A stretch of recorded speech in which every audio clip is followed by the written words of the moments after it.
Donc, en France, le MAB est mis en œuvre à 2 niveaux.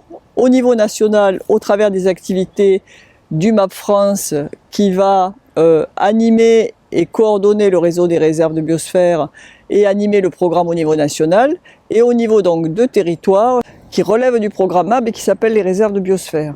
Alors au niveau national, le MAB France est organisé en association loi 1901 qui regroupe les structures support des réserves de biosphère qui sont des structures de gestion de territoire ou de gestion d'aires protégées, et les instituts de recherche français, CNRS, INRA, IFREMER, CIRAD, Muséum, IRD.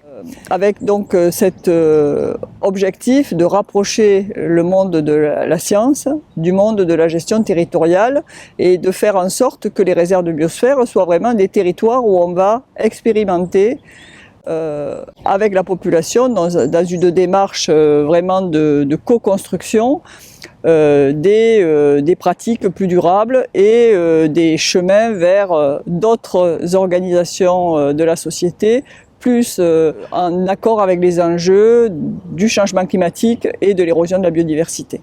L'association MAB France au niveau national, tout d'abord s'assure de siéger au Conseil international de coordination du programme MAB. Au niveau national, le MAB France a un rôle d'animation du réseau des réserves de biosphère. Alors animation, qu'est-ce que ça veut dire?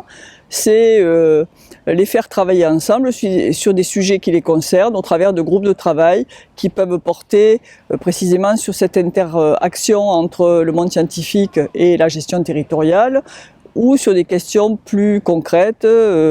Il y a eu par exemple, pendant très longtemps, un groupe qui s'intéressait aux questions pédagogiques, un groupe qui s'intéressait aux questions de gestion forestière et durabilité.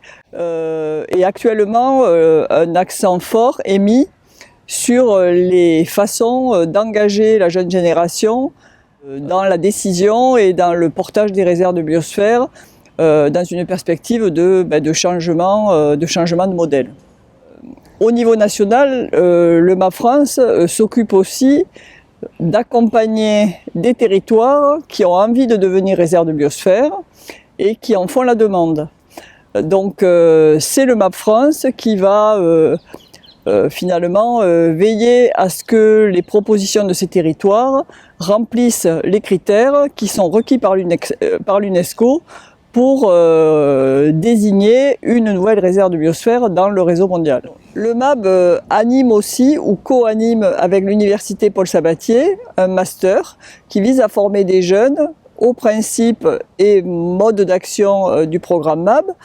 Il y a beaucoup d'autres masters en France qui s'intéressent aux questions environnementales et il n'y a évidemment pas une exclusivité dans ces approches équilibrées de la conservation et du développement. Mais ce que nous essayons de faire, c'est de mener des enseignements qui soient très ancrés sur des réalités, donc avec un projet qui est mené dans une réserve de biosphère. Et ce type de formation existe dans d'autres pays dans le monde.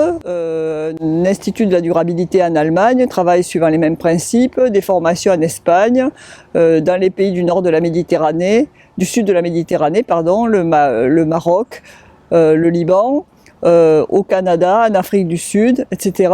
Et du coup, nous, on travaille beaucoup avec ces collègues d'autres pays pour essayer finalement de faire en sorte que nos étudiants soient mis au contact de la réalité de la gestion des territoires au travers de projets concrets qui s'appuient sur des enseignements très liés au concept du MAB.